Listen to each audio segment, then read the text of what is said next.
আমার কথা যেটা সেটা হচ্ছে আমাদের চেয়ারম্যান মহোদয় বলেছে যে আমরা চেষ্টা করবো তাদেরকে একটা সম্মান দিয়ে দেওয়ার জন্য, যাতে তারা তাদের দায়িত্বটা সঠিকভাবে পালন করতে পারে।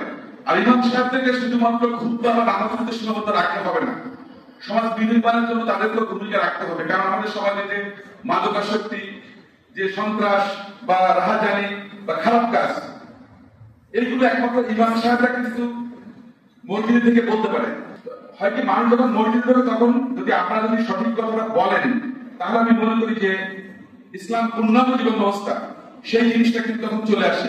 আমি একজন ক্ষুদ্র মানুষ মনে করি, আমি চেষ্টা করি মিথ্যা না বলার জন্য, কারণ আল্লাহ রাব্বুল আলামিন আমাকে এমন ভালো লাগছে যে আপনাদেরকে মিথ্যা বলে, খুশি করে, ভালো কথা বলে এখানে চলে যাবো, আমি নিজের কাছে প্রতারণা করতে চাই না, কারণ আমার এটা দরকার নেই।